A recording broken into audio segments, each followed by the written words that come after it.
Welcome, and thanks for joining us for the Rock Solid Apologia Podcast, where we discuss Christian apologetics, worldviews, and so much more.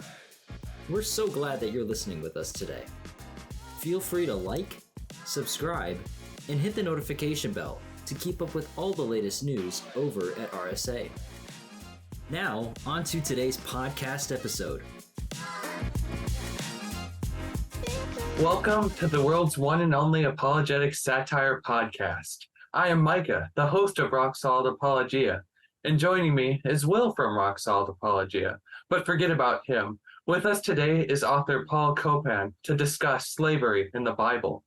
Paul Copan is a Christian theologian, analytic philosopher, apologist, and author. He is currently a professor at the Palm Beach Atlantic University in Florida and holds the endowed Pledger Family Chair of Philosophy and Ethics. He is the author or editor of over 40 books, including works such as Is God a Moral Monster? Is God a Vindictive Bully? The Routledge Companion to Philosophy of Religion, The Naturalness of Theistic Belief, Creation Out of Nothing, Philosophy of Religion, Classic and Contemporary Issues, A Little Book for New Philosophers, and the Kalam Cosmological Argument, a 2-volume anthology. He has contributed essays to over 50 books, both scholarly and popular. He has also authored a number of articles in professional journals, from the epic sarcasm of Tertullian to the funny retorts of Martin Luther. Satire has been defending truth since the way the truth and the life himself became incarnate. We provide rock-solid Christian truth along with rock-solid apologetic satire, all on rocksolidapologia.com. Welcome to the world's one and only apologetic satire podcast, Mr. Copan. It is fantastic to have you. Thanks so much. Great to be with you, Micah and Will.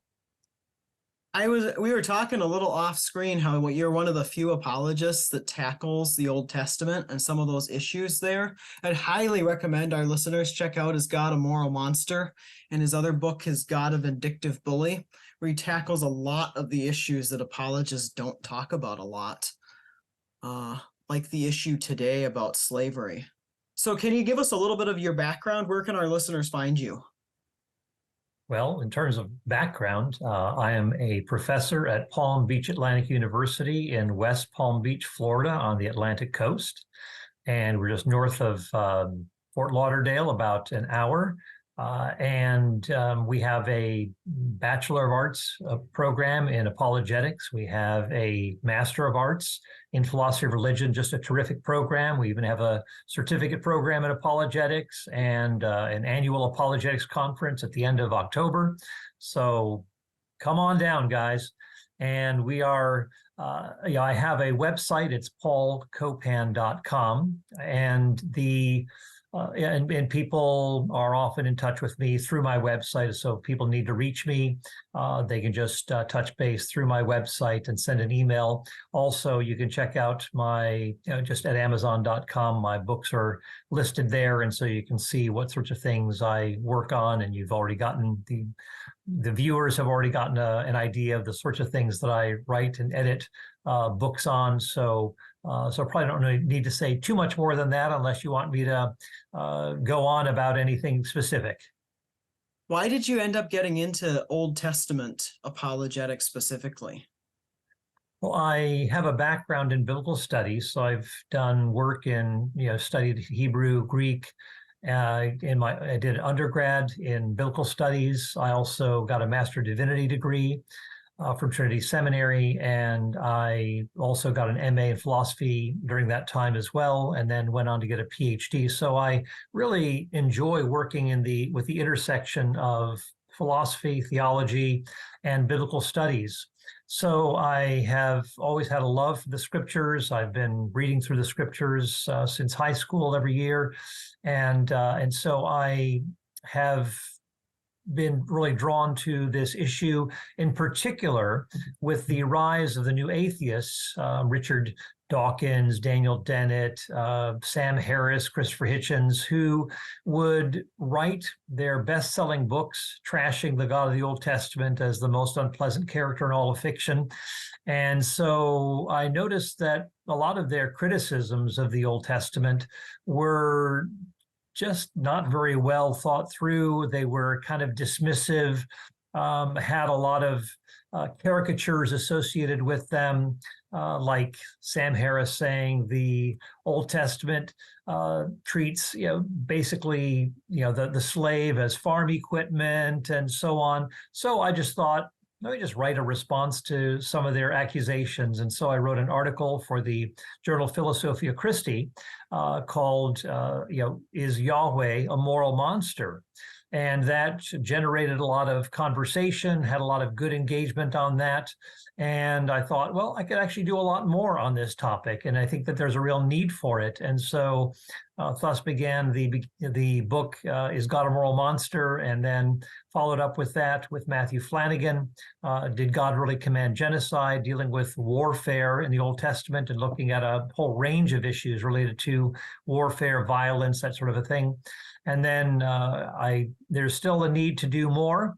And so I've expanded the topics discussed on Old Testament ethical challenges in my latest book, Is God a Vindictive Bully? So that's my trilogy, as it were. And I try to avoid as much duplication as I can just to make a lot more available to people. So let's dive into that a little bit more. With this interview, I really wanted to tackle some of the sound bites that you hear online, both from apologists and from atheists, and hopefully take the conversation a little bit further than repeating some of the arguments. So in your view, as someone who's dealt with it a lot, what is the heart of the problem that skeptics point out with slavery in the Bible? What's the key issues there? Well, there are, I suppose, one big problem that I think needs to be addressed is that the term itself in Scripture, in a lot of our modern translations, have the term slavery. And so there's just an automatic go-to in terms of modern day slavery, that the Bible is talking about slavery. We have had modern slavery and it was a bad thing. And so there's this association that is made that slavery must mean the same thing. And I think that there's a lot of misunderstanding about that. And unfortunately, a lot of our modern translations that use the term slave or slavery haven't really tempered that language to reflect what was really going on. And that term servant or even worker is a neutral term that could be used positively. You can be a servant of the Lord, and you could be someone who is a slave of Pharaoh. And so there's oppression in one case, there's freedom in another. And so what I try to do is say that we have a linguistic problem, we have a guilt by association problem, and that this is, I think, fundamental to a lot of what is going on in the discussion, that there's just an automatic association. I mean, there are other things that go along with this, but I think that the whole translation problem, once you've cleared that away and you treat it as servant or worker, and you see that this is a neutral term and that the context actually should shape how we understand it, that this will make a difference. I'll give an example. When you look at the book of Exodus, we see that term, again, the term slave or servant. It also can mean, it could just be translated worker or servant. And we read in Exodus the Lord telling Moses to tell Pharaoh to let my people go. Why? So that they may serve me in the wilderness. Well, that word for serve is the same word that's used for the Israelites slaving in Egypt, being freed up, being delivered out of Egypt. There's freedom there, that God is bringing them into service to him, that this is seen as something that is beneficial and good and positive and something that is leading to human flourishing, as opposed to what is going on in the in the book of Exodus, while the Israelites are under Pharaoh, which is harsh and oppressive. So the term is, like I said, neutral. And what we need to do is make sure that we are properly understanding the biblical text rather than superimposing a flawed modern understanding of what is going on when you see something much more benign, much more positive in the Old Testament, unless there's obviously a clear negative association like there is with regard to slavery, servitude in Egypt. So let's talk a little bit about slavery in the antebellum South and slavery in the Old Testament. Because a lot of times I feel like people immediately think, okay, slavery, we're talking about the Old South. So is slavery anything, are there comparisons that could be made between the Old South and biblical slavery? Are they completely different? How would you rank the similarities and the differences between the two of them? Well, just a few things to keep in mind. One of the points that I make is that if the Mosaic Law were properly held to and carried out in the antebellum South, we wouldn't have had the issue of slavery that has so plagued the South, plagued the nation. For example, we have the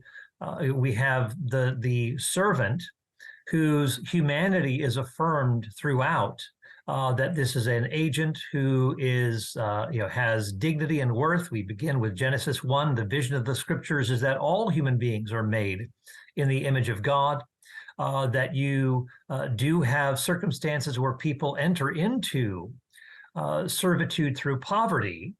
And so a person will, quote, sell himself because to probably a nearby relative within the tribal territory, because he can't make it on his own, and will do that for his own family too, that they will be parceled out amongst relatives because they can't sustain themselves. That's why people go into servitude. That there is that common association that is there. So there's a kind of a voluntary dimension to it, where people are economically deprived, and so they align themselves with a household. And John Goldengay says that to be a servant in a household in Israel was like being part of the family. And so you have that distinction where it's poverty, not kidnapping, poverty that brings people into servitude in Israel. You also have, again, the ban on kidnapping in Exodus and Deuteronomy. Of course, modern slavery was built on kidnapping, people being taken from their homes and so forth. Now, in the ancient Near East, that was generally prohibited. It wasn't just Israel prohibiting it, but generally it was prohibited. So we have there another difference between what's going on in Israel and what is going on in the antebellum South. You also have laws that mandate, say, care for those who are marginalized, those who are impoverished. So gleaning laws, for example, where you have the Israelites being able to take food from a tree that hasn't been fully plucked, or fields that haven't been fully cut. This is a way to help the poor of the land so they wouldn't have to sell themselves into servitude. Also, there were limitations on how long you could keep a servant, an indentured servant, 6 years, and then the 7th year you had to let him go without any sort of debt hanging over his head. You could not keep him longer. Again, a big difference between Israel's laws and then what you have going on in the antebellum South. You have point for point differences. And a final one that I could mention, and we'd go on and discuss other things, is you think of the fugitive slave law in the antebellum South, where if a slave ran away, he had to be brought back to his master, and that you could be punished if you were harboring runaway slaves. Well, in Israel, if a foreign slave ran away, presumably from a harsh master, the Code of Hammurabi of Babylon said that a person could be capitally punished for harboring a runaway slave. And the Hittites, the Babylonians, and so forth, they all had extradition treaties that if a slave ran away, he was to be returned to his master. And sometimes that would lead to, say, bodily mutilation if a slave ran away and was returned to his master. But in Israel, there's a legislation that if a slave runs away, then he could, instead of being returned to his master, he could settle in any of Israel's cities. So there is freedom to run away, freedom to move around, in order to find freedom and be removed from oppression, that this is something very significant. And we could add that the Israelites had a narrative that promoted this. They had a story in which the Israelites themselves were once slaves in Egypt, and so they had an obligation to look out for those who were slaves in their midst, those who are the ones who were most vulnerable in society, that you were to look out for them. And so we read over and over again to look out for the orphan, the widow, the alien in your midst. Why? These are the ones who are most vulnerable. These are the ones who could be most easily taken advantage of. That's the heartbeat, and that's repeated. You were once slaves in the land of Egypt.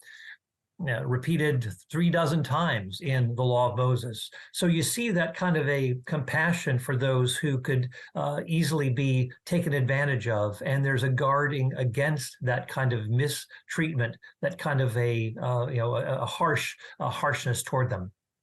So would it be fair to say, a fair characterization to say, that if the Mosaic Law were applied and enforced in the Old South, you wouldn't have near the problems that you had in the Old South? Would that be fair? Absolutely. If you're oppressed, you can run away. I mean, how great is that? So that's a kind of a fundamental starting point there. But that's exactly right. If you're being oppressed, if you're being treated like property or farm equipment, as Sam Harris was saying, well, get out of there. Leave. You are not to be living under these oppressive conditions, whether it's domestic or foreign. So is it oftentimes apologists do start with the slavery in the Old Testament's nothing like slavery in the South. Is that a good starting place? I hear quite a few atheists criticize that, and I really wanted to run what they say past you in their own words, and then just have your take on it. And this comes from a gentleman by the name of Dr. Josh Bowen. Seems like a pretty bright guy, but he has said, and I think you will probably end up reiterating a lot of what you've already said, that he finds this a strange defense. So, for instance, in his view, would a serial killer start off his defense by reminding the jury that he's not Jack the Ripper? So some skeptics, like this gentleman, say it's still slavery. So specifically, I mean, I think we've went into it, but specifically dealing with that kind of objection, how would we deal with that kind of an objection? Yeah. Well, I've been on Josh's program, and he a very nice guy, by the way, and he seems like it. Interaction with him, and for some reason that podcast, it was with Skylar Fiction and Josh Bowen, and I have looked for it a number of times. Maybe it's somewhere out there, but I have not been able to find it. People have asked me about it, and so we've had this discussion. But he has had a discussion with Michael Brown, who is a Messianic Jew, and they talked about slavery. I think it's very illuminating that Josh didn't really have a lot of pushback on the final, I guess, the major point that he was Michael Brown was making, namely that these were, the servant, quote, slave in Israel was to be treated as a human being, not as a piece of furniture.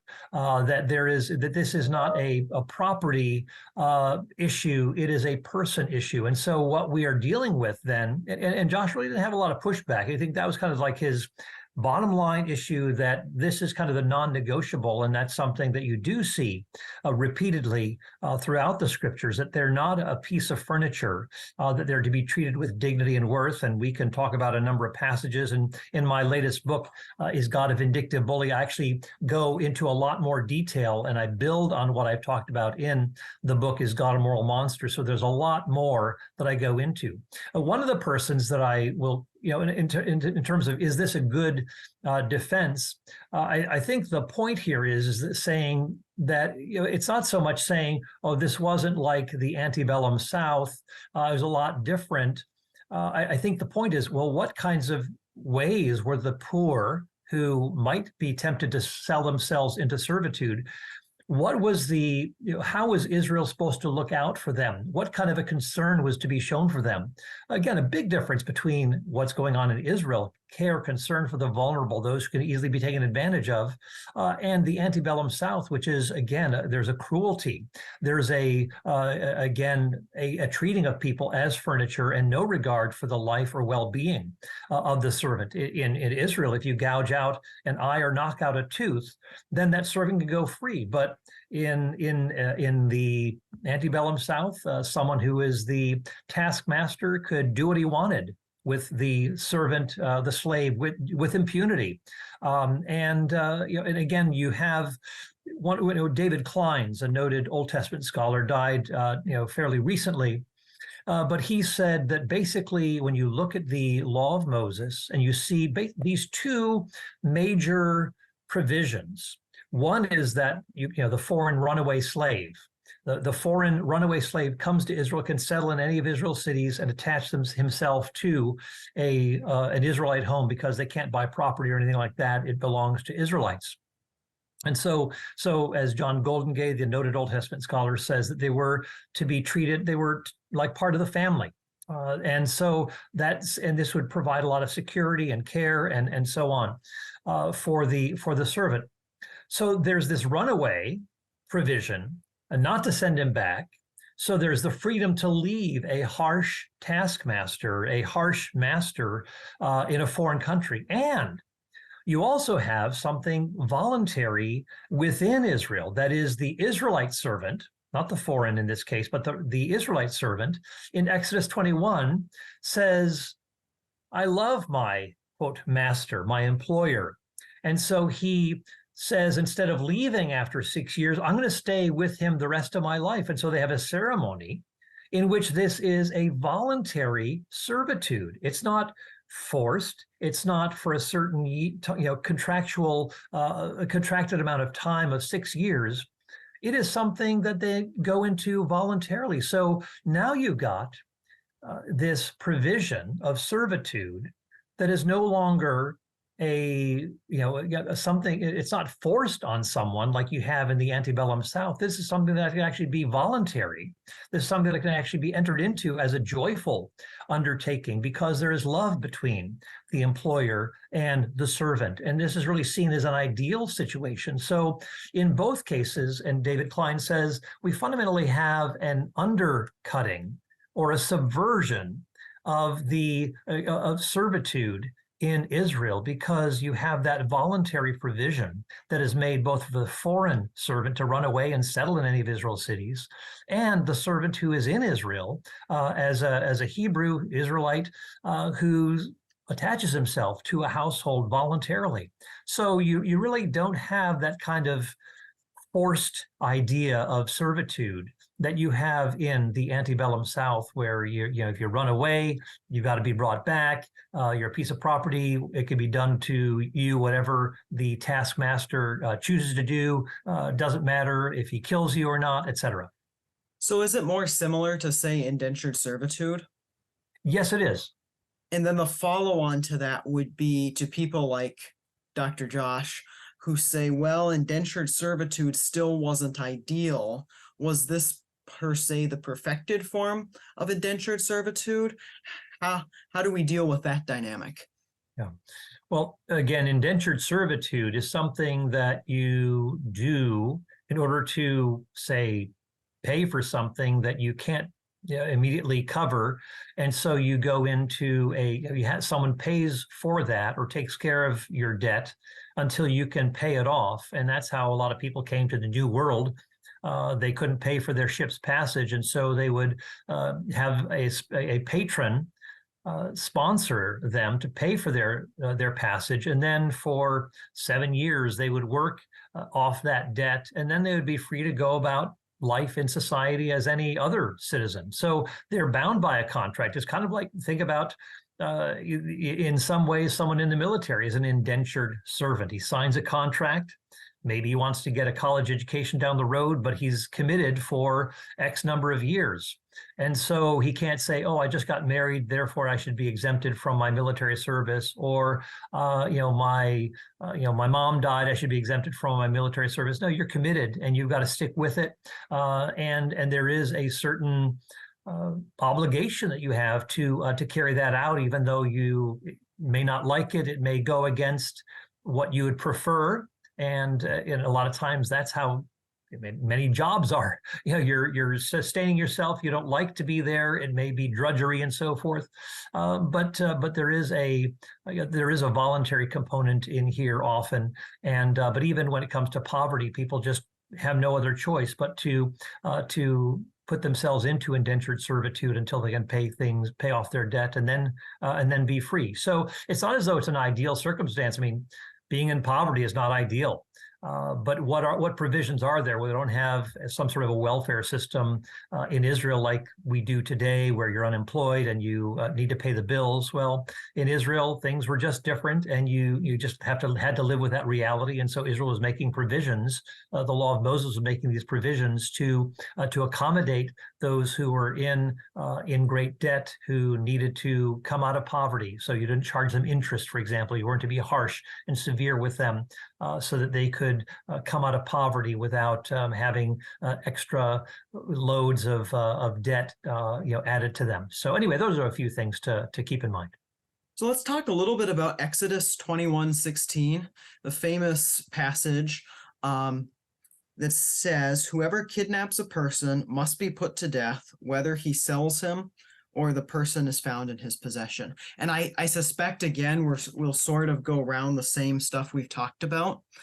I may not be certain of this date, but skeptics will push back and say, yes, Christians, but America outlawed slavery in 1800 or something like that.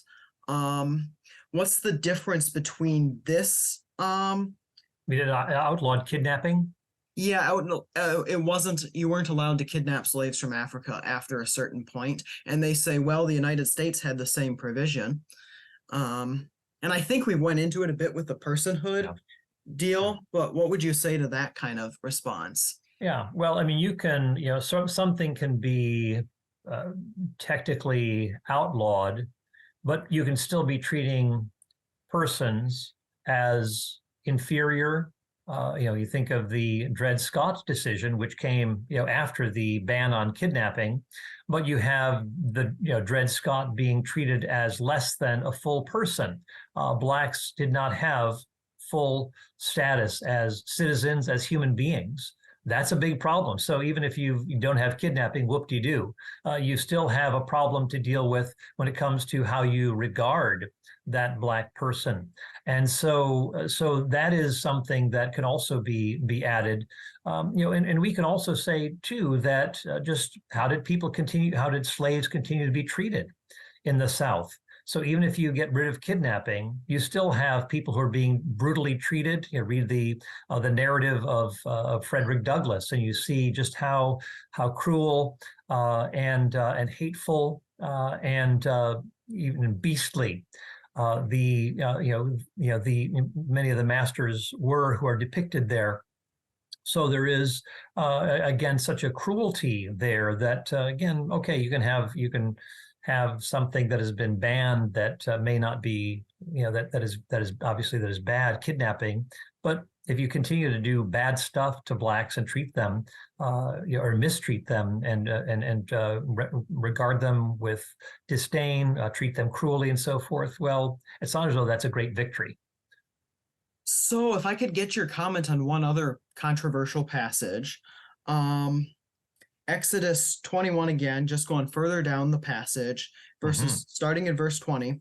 When a man strikes his male or female slave with a rod, and the slave dies under his abuse, the owner must be punished.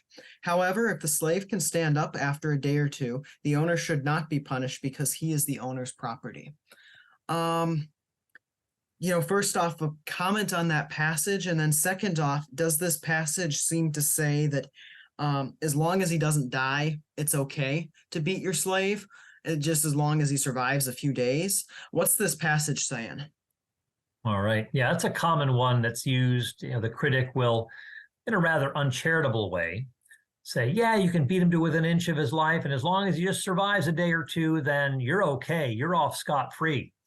And we need to take a few things into consideration here. One is that if the employer, quote, master, strikes him so that he dies, what ends up happening? It says the master, the employer, is punished. The word has to do, it's used in association with capital punishment. So it's not as though he breaks a piece of furniture. He is striking a human being. And if that person whom he has struck dies immediately, it means capital punishment for him. So clearly we're dealing with something that is far different than just furniture damage here. We're talking about harm to a fellow human being. Secondly, keep in mind that this comes in the context of accidental injury.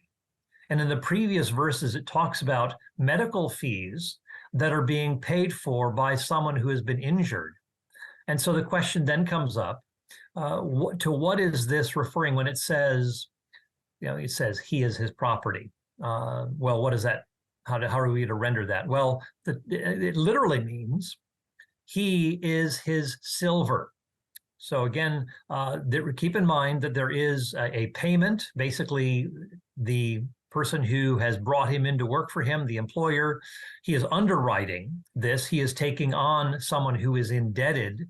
And so there is monetary burden. There's a monetary burden that this employer bears. And so there is, so for one thing, it'd be foolish to injure or harm someone whom you have in your employ, and you're banging him up, and even to the point of that he eventually dies. Well, that's only doing injury to your own self, because you have taken on someone's debt and you injure or kill that person whom you have brought into your home. So there is that kind of, why would you do that? It's sort of like you're only hurting your own pocketbook, your own wallet. And thirdly, Harry Hoffner, a noted ancient Near Eastern scholar from the University of Chicago, he pointed out that this is more likely referring to, and it says he is his silver, is probably referring to the previous passages where the medical fee, that is his silver. And so he's saying that the silver that is being paid is probably for medical fees for the injured person. And so if there is some further injury or even death, the judge knows that person who has helped to pay medical fees. And so there is a sense of goodwill. There's a recognition that I did not mean to do this. And so you're covering the medical bills in order to take care of this person whom you have injured. So the idea that you can beat him to within an inch of his life is really an uncharitable reading. It's not the kind of, it doesn't really deal with the context fairly. It doesn't acknowledge that the person who strikes someone so that he dies would be put to death himself. And also, it fails to account for something that is actually taking place in that same chapter of Exodus 21, where if a person's eye is gouged out, or his tooth is knocked out, that's where we get indentured servitude. But you have this injury that automatically allows the servant to go free. So there is a concern for the bodily well-being of the servant. The servant is someone who is not to be just treated, or treated with like a piece of furniture. You can do whatever you want with it. No, you are to regard this person as someone who is to whom you can do bodily harm, and if you do so, that person could go free without any remaining debt. So there are a number of considerations here, and I just think it's a cheap shot to talk about, oh, you can beat him to within an inch of his life. Let's just do a little bit more digging here, rather than resorting to these kind of casual, flippant remarks. Take the text seriously, and you'll see that there's a lot more going on beneath the surface. So what do you think? I mean, we've dealt with a lot of the more surface level objections. What's the most sophisticated response objection you've heard? Well, it's not so much the response or a sophisticated response. I'd say the passage that comes to mind is the one in which, of Leviticus 25, where it talks about, say, those who are foreigners, those who are, sojourners and aliens who are working in your midst. And, there are questions that come up. Well, how did they come into the household of an Israelite? And could it be through foreigners actually selling their own relatives into servitude where they could at least be provided for, cared for in an Israelite home? That's a possibility. There could also be some who are prisoners of war and they are connected to Israelite households that provide for them. But again, keep in mind, it's in the context of the year of Jubilee where the land belongs to ultimately to God, but he entrusts it to the Israelites. And so it's not as though a foreigner can buy land in Israel and therefore kind of set himself up. So there's a lot of dependency here that is taking place, that if a foreigner comes into Israel to work as a servant, he's got to be part of a household. So there is that automatic connection. And so, it talks about acquiring. You may acquire them from these pagan nations. Well, a lot of people stop after after you kind of the harsh sounding stuff is read, and then they don't go on to read the rest of the chapter. What does that tell us? It says, if an alien or sojourner, or one an alien sojourning among you, becomes a person of means, that person can prosper. So it's not as though he is stuck in servitude, stuck in poverty even. This person can actually do well for himself, rise up, become a person of means. And it says that he may even come to such a place financially that he could, quote, acquire, same word that's used, acquire an Israelite to work for him. Now, is the Israelite a piece of property?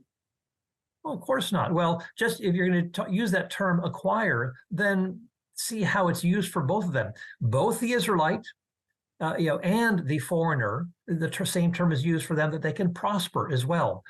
So there is this same kind of language that's used in my book, Is God a Vindictive Bully? I go through point for point to show how the same language that's used of the foreigner is also language that is used of the Israelite. So, for example, the foreigner can be serving within an Israelite household, quote, forever or permanently.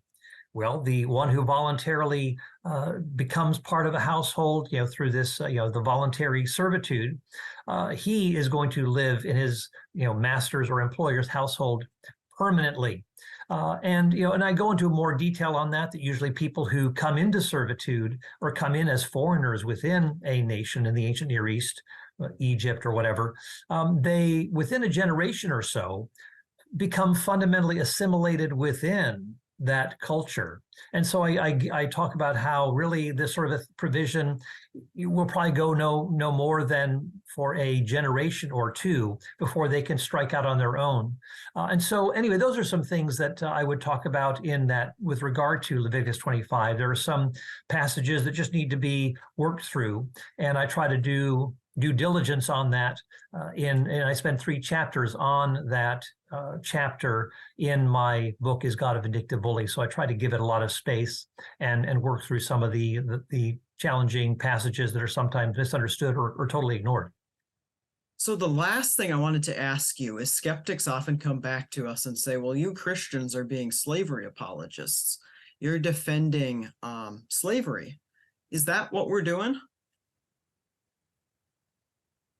What we are trying to do is say the kind of term that you associate with the Old Testament is being superimposed by a modern understanding of it that biblical authors would repudiate, that many passages in the Old Testament would repudiate, that you are basically foisting this on the Bible believer. And when he says, well, hold on a minute, there is provision being made for those who are impoverished and so forth. You are supporting slavery. You are a defender of slavery. Well, the problem is there's been this unfair equation of what the Bible has to say about it in the Old Testament and what was practiced in modern times. And like I said before, the term servant or worker is a neutral term. When you think about slavery in modern times, is that a neutral term? Of course not. And so we need to make sure that we are playing fair in this kind of an assessment and looking at these things as they would have been understood in the ancient Near East and how they are understood in modern times. And we see that there's a vast difference between them. So we're defending God's law and God's provision for people in the ancient Near East. We are not defending what the skeptic thinks of when he accuses us of defending slavery. Is that fair? Exactly right. Yeah, I think there are a lot of cheap shots that are out, that are being taken out there. That once you actually look at what's beneath the surface, once you get past the emotive language of slavery, servitude in the Bible, which is kind of, again, one of the things that I point out is that it's unfortunate that a lot of modern translations will use slave or slavery when in, say, the King James Version in the Old Testament, the word slave is used only once, and it's actually not even in the Hebrew text, in the book of Jeremiah. So why is it that now, with all that's gone on with regard to colonialism, and slavery and the antebellum South and Jim Crow laws and so forth, why is it that we're using these emotion-laden terms when this is a far cry from what was actually going on in Old Testament times? It was a far, far different, but yet so there's a certain misleading aspect to our modern translations that just pile on slavery and so forth, and don't really treat it as the neutral term that it was in Israel in the ancient Near East. Well, we really appreciated your willingness to come on and talk about slavery in the Bible. And a pleasure. Thank you for having me. Deal with stuff in the Old Testament, because I mean, again, it's so rare. I feel like apologists, and this is just capital C, the church, we tend to apologize for the Old Testament more than we tend to defend the Old Testament. Yeah, indeed. Yeah. No, it's a good reminder. I mean, it's not as though there aren't challenging passages, and I certainly acknowledge that, and I'm trying to wrestle with them, and hopefully am coming, I think I've seen some helpful ways of understanding these texts, or seeing how there can be I think a more of a sensitized, contextualized approach to these texts that a lot of people just ignore. But so again, I don't want to diminish some of the challenges, but I think on the other hand, a lot of ground can be gained by looking a bit more deeply at these issues. And again, that's what I'm trying to do in the books that I'm writing. So I would encourage our listeners to go read Is God a Moral Monster? Is God a Vindictive Bully? Especially if you're struggling with some of these passages. I think that will wrap up the latest edition of the world's one and only apologetic satire podcast. We want to thank Paul Copan again so much for joining us. Thanks for tuning in. Thanks for joining us on today's episode of the Rock Solid Apologia podcast. If you enjoyed today's episode, go ahead and like, subscribe, and hit the notification bell. Also, go ahead and share with us in the comments how you found out about us. We'll see you next time on the next episode of the Rock Solid Apologia podcast.